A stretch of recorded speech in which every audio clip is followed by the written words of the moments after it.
আমাদের প্রিয় নবী রাসূল সাল্লাল্লাহু আলাইহি ওয়াসাল্লাম কি কাউবয় হতে পারে? নিশ্চয়ই না। আসসালামু আলাইকুম। ইসলামী বার্তায় আপনাকে স্বাগতম। সম্মানিত বন্ধুরা, অনেকেই অনুরোধ করেছেন কাউবয় নিয়ে কিছু বলার জন্য। আসলে এই বিতর্কিত বিষয়গুলো নিয়ে আমি তেমন কথা বলতে পছন্দ করি না, কারণ আমি তেমন কোনো ইসলামী বিষয়ে এত জ্ঞানদারি নই। মোটামুটি আমি তালেবে এলেম। তবে যাক, সম্মানিত বন্ধুরা, কিছুদিন আগে মিজানুর রহমান আল আজাহারি আমাদের কক্সবাজার জেলায় পেকুয়া এসেছিলেন। তার ওয়াজটা শোনার জন্য আমি নিজেও ওইখানে গিয়েছিলাম। কেন? আমি এক বক্তা ছিলাম। কারণ তার ওয়াজগুলোতে তেমন কোনো ধরনের হিংসক কথাবার্তা, উল্টাপাল্টা কথাবার্তা আমি ইতিপূর্বে শুনি নাই। কিন্তু সেদিন তিনি ঐক্য নিয়ে কথা বলতে গিয়ে অনেক বিতর্কমূলক কথাও বলেছেন, যেগুলো আমরা ক্ষমা সুন্দর দৃষ্টিতে দেখেছি। তারপরও এই ইসলামী স্কলার ডক্টর মিজানুর রহমান আল আজাহারি যশোরে গিয়ে লাখ লাখ মানুষের সামনে দেশ ও জাতিকে সুন্দর সুন্দর নসিহত করেছেন, সুন্দর উপদেশ দিয়েছেন। এক সময় গিয়ে তিনি বলেছেন, এই দেশটাকে এক দলকে পালিয়েছে, আরেক দল খাওয়ার জন্য পাগল হয়ে পড়েছে, উঠে পড়ে লেগেছে। সম্মানিত ইসলামী স্কলার, আপনি কাকে বুঝিয়েছেন? কি বলতে চেয়েছেন? কেন বলেছেন এইসব কথা? আপনি এরপরে ইঙ্গিত কি বুঝাচ্ছে? অর্থাৎ আপনি কোন দলের সাপোর্টার? আপনি ইসলামী বয়ান, আপনি ইসলামী স্কলার, আপনি ইসলামিক বয়ান দেবেন, হাদিস কোরআন অনুযায়ী কথা বলবেন। তারপরও মাঝে মধ্যে আপনি এমন সব উদ্ভব কথাবার্তা বলেন যেগুলা অনেকেই সহ্য করতে পারে না, এমনকি আমরাও সহ্য করতে পারি না। যেমন সেদিন যশোরে আপনি লক্ষ লক্ষ মানুষের সামনে আমার নবী করিম সাল্লাল্লাহু আলাইহি ওয়াসাল্লামকে নিয়ে বলেছেন কাউবয়, রাখাল বালক, যার বাংলা অর্থ রাখাল বালক। আমাদের মা খাদিজাতুল কুবরা, যাকে স্বয়ং আল্লাহ এই পৃথিবীতে একমাত্র ব্যক্তি যাকে আল্লাহ সালাম দিয়েছেন, সেই খাদিজাতুল কুবরাকে আপনি বলেছেন স্টাফ। ইতিপূর্বে আমার রাসূল সাল্লাল্লাহু আলাইহি ওয়াসাল্লামকে আপনি বলেছিলেন সিক্স প্যাক।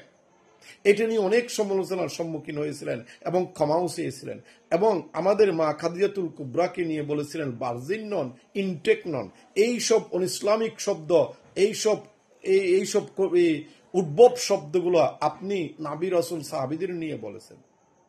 আমি জানি না আপনি কেন বলেছেন এগুলা, কিন্তু এগুলা নিয়ে এখন দেশে অনেক সমালোচনা হচ্ছে। সম্মানিত বন্ধুরা, আসুন এই কাউবয় নিয়ে একটু কোরআন ভিত্তিক আমরা কথা বলতে চাই। পবিত্র কোরআন অর্থাৎ আল্লাহ তাআলা কি বলেন? আমাদের প্রিয় নবী হযরত মুহাম্মদ সাল্লাল্লাহু আলাইহি ওয়াসাল্লাম, যাকে আমরা রাহমাতুল্লিল, আল্লাহ স্বয়ং রাহমাতুল্লিল আলামিন রাসূল, অর্থাৎ বিশ্বজগতের একমাত্র রহমত স্বরূপ তিনি এসেছেন। সেই আমাদের প্রিয় নবী যখন কোনো মজলিসে বসতেন, কথা বলতেন, তখন অনেক ইহুদি এবং নাসরাও যেত আমাদের প্রিয় নবী হযরত মুহাম্মদ সাল্লাল্লাহু আলাইহি ওয়াসাল্লামের কথা শোনার জন্য।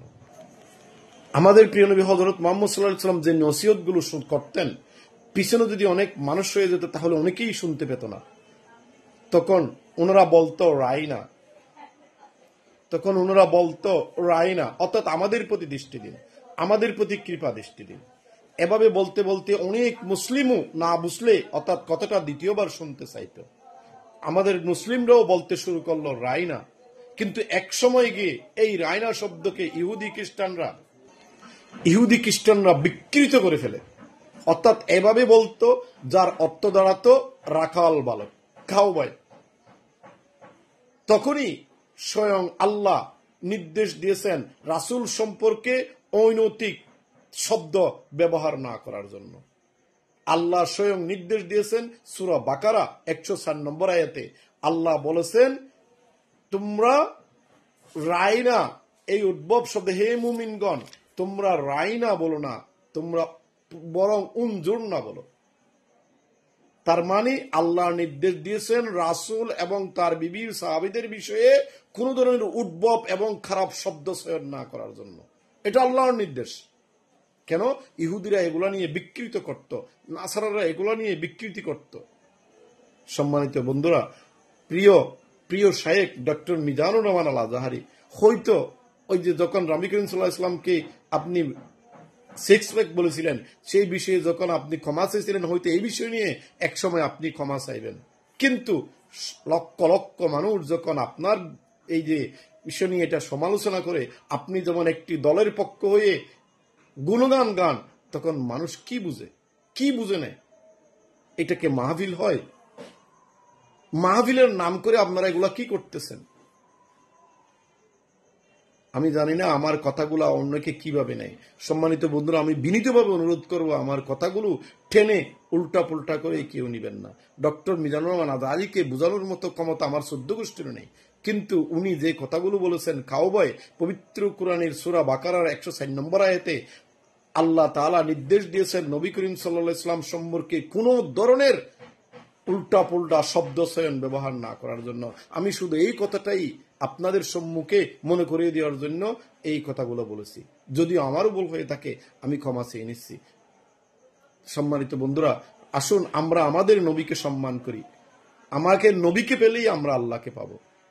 যে নবীর সুপারিশ না হলে আমরা কেউ ব্যস্তবাসী হতে পারবো না। সেই নবীকে নিয়ে, সেই রাসূলকে নিয়ে যেন আমরা উল্টাপুল্টা শব্দ না করি, শব্দ ব্যবহার না করি। সবাইকে, আমাকে সহ সবাইকে মহান আল্লাহ তাআলা তৌফিক দান করুন। আমিন। আসসালামু আলাইকুম।